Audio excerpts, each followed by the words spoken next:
Europe 1, il est 6h54 et il est l'heure de la question santé. Thomas Soto. On parle de la leucémie ce matin. Le cas du jeune Mathéo a soulevé un immense élan de générosité ces derniers jours. On va y venir. Docteur Kierzek, bonjour. Bonjour Thomas. Pour commencer, la leucémie, c'est quoi ? Alors la leucémie, c'est un cancer qui prend naissance dans les cellules sanguines, des cellules souches sanguines. Vous savez, ça va se différencier en cellules lymphocytaires, les globules blancs, les globules rouges.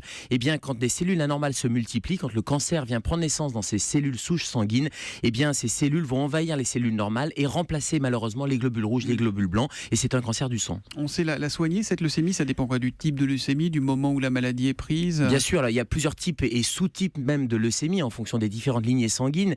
Mais globalement, il y a les leucémies chroniques, les leucémies aiguës. On sait les soigner avec différentes options de traitement, la chimiothérapie, des greffes de cellules souches, de la radiothérapie et puis nouvellement de la thérapie génique. Mais tout ça dépend de l'état du patient, des symptômes et du type de leucémie, bien sûr. Et on en connaît l'origine de ces leucémies ? Alors nous, on n'aime pas le mot origine ou le mot cause. Ouais. Par contre, on aime bien le mot facteur de risque. Donc, il y a plusieurs facteurs de risque, notamment l'irradiation. Et puis, l'irradiation, c'est les accidents nucléaires, par exemple.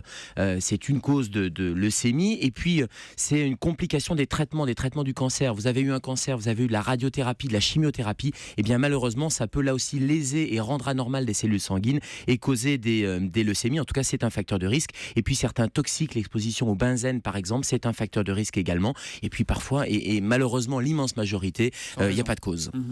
Quelques mots sur Mathéo, donc atteint d'une leucémie en stade très avancé. Cet adolescent de 16 ans avait lancé un appel aux dons sur Europe 1 chez Jean-Marc Morandini.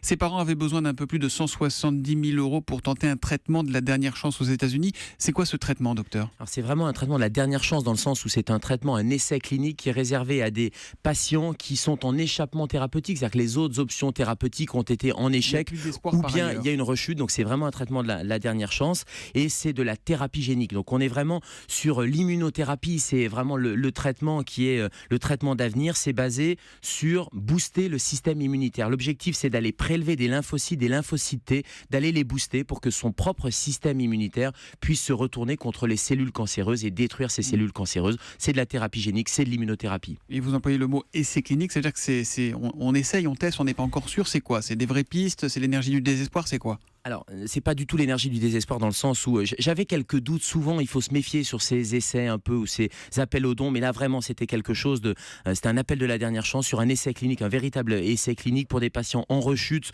ou sur des leucémies réfractaires, des patients de 1 à 26 ans. C'est un vrai essai clinique. C'est ce qu'on appelle l'essai PLED2. C'est l'hôpital de Seattle qui lance cet essai-là. Et j'allais dire bravo à la mobilisation parce que ça va vraiment permettre à Mathéo de bénéficier de ces dernières techniques qui n'étaient pas disponibles en France, mais qui était disponible uniquement à Seattle. Et puis on est avec lui, Mathéo, et puis évidemment on suivra en espérant, on croise les doigts vraiment pour qu'il puisse bénéficier. Et c'est dans les quelques semaines où on va vraiment avoir les effets de cette innovation thérapeutique. Et Jean-Marc Morandini donnera de ces nouvelles régulièrement dans le grand direct de la santé. La question santé tous les matins à 7h-5.